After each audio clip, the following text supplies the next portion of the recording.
Hello everyone, welcome back to my channel. My name is Paola and this is a new video in the Video Everyday April series. Today I'm gonna do another random recommendations video where I'm gonna spin the wheel.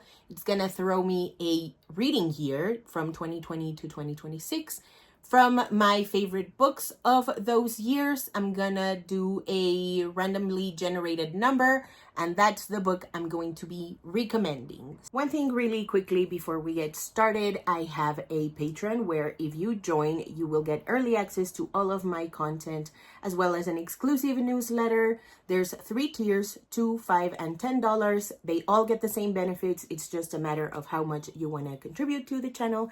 I would very much appreciate it if you could support me over there. That's all. Let's move on. It is landing on 2026. The randomly generated number is 10, and that book spot belongs to Heartstopper by Alice Oseman. And I will be recommending you the entire series as far as volume 5. I really love the progression that the characters go on. Oh, but first the synopsis, I'm sorry. Heartstopper is a graphic novel featuring Charlie and Nick. Charlie is a gay boy. He is the only out gay boy at his school. He's currently in a really toxic relationship that he is trying to break off because it doesn't feel as good as it should be or as good as it used to. That's my interpretation of it. And for the school year, he is paired with Nick for the homeroom. I think it's called Form in England, and it feels like homeroom. And so they become friends, they start developing feelings for each other, and it's really wholesome, but it's also quite hard-hitting at times. The series also explores eating disorders, mental illnesses, and the growing pains that come with being someone's high school sweetheart. Spinning the wheel once again, landing on 2026 once again. The randomly generated number is 2, and the spot belongs to Dance With Me by Alexis Daria. This book is republished. It was originally traditionally published, and now Alexis has the rights to the Dance Off series, and she self-published in, I want to say, September of last year. This is an incredible adult contemporary romance featuring 2 dancers.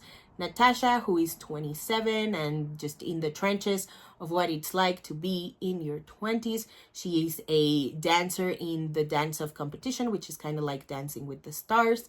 And after her apartment gets flooded and damaged because of that, she is kind of forced to move in with Dimitri, who is a judge on the Dance Off. So there's that kind of like forbidden aspect to their relationship.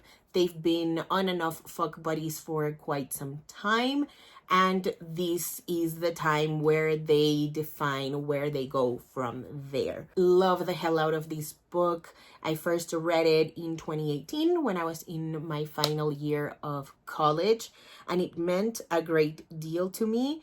I thought about it a lot when I was 27 because it was a hellscape year, and I really love how it's portrayed in Dance With Me. It felt very relatable and cathartic at the same time.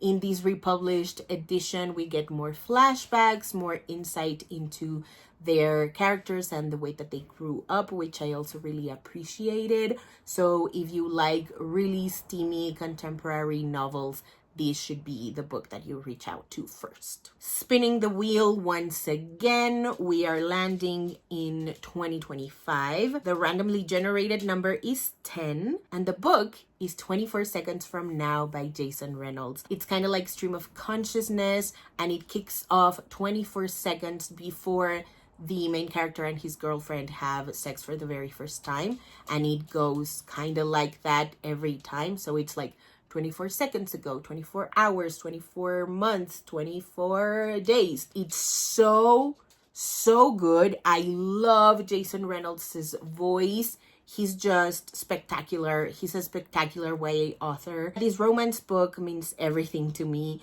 I listened to it on audiobook thanks to Libro FM, and it was such a great experience. I don't really know how to talk about this book because there's just so much in it There's the family aspect of it, there's the masculinity side of it, the romance side of it. There's conversations surrounding consent and horniness, what it's like to be a teenage boy, what it's like to be a Black teenage boy specifically, the sort of expectations that we think people have from us, especially in romantic relationships. There's a dog involved who is like my favorite secondary character. I really love the singing parts of it because the main character's girlfriend loves to sing badly. It's so fun. It's quite the rom-com story.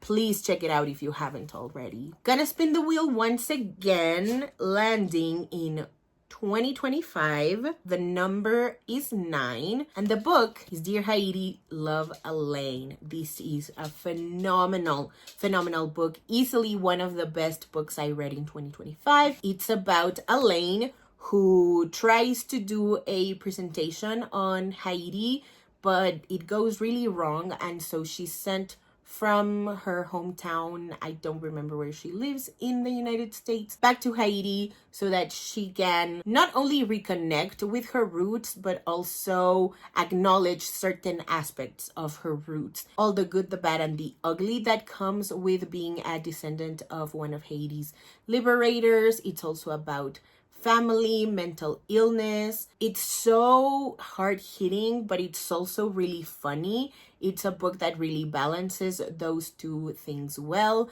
We have a little bit of a romantic subplot, which I always love. I really love that it's about friendship and family and growth. And again, I just really love how it grapples with the good, the bad, and the ugly that comes with understanding where you come from. Spinning the wheel once more, it's landing on the year 2021, and the randomly generated number is 1. The book in that spot is Calling in Black by Nicole Ramsey. This is a book of poems, and it's about Blackness, Black womanhood. It's about self-confidence. There's a lot of intimacy in it, a lot of vulnerability as well. It's at times funny, and it feels very honest. If you read it out loud, I think that's the best experience you can have with it because it's very like lyrical on the lips. I really enjoyed this book. I am overdue for a reread of it. Spinning the wheel once again, we are landing on the year 2024, and the randomly generated number is 31. Number 31 is Tell Me How You Really Feel by Amina May Safi. This is YA contemporary romance, and it's about two girls, one who is a cheerleader and she's like on the way to become a doctor, and our other main character is an aspiring filmmaker, and they are kind of stuck together to work on the aspiring filmmakers project, senior project. It has all the senior in high school angst that you could expect. I love that it's sapphic. I love that these two main characters come from different backgrounds, different family baggage for each of them, both very distinct. I love that we explore both of their points of views. And if you listen to the audiobook, Amina May Safi narrates it herself, which I think ups the experience as well. It's quite short. I annotated some of it.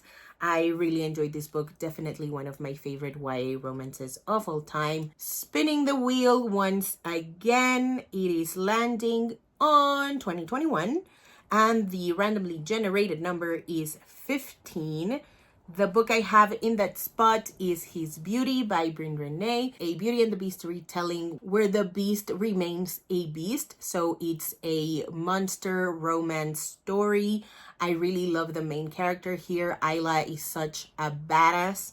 I love that she takes no shits. I love how these two characters get to know each other and get to fall in love with each other. This book was truly such a breath of fresh air in retellings, especially romance retellings.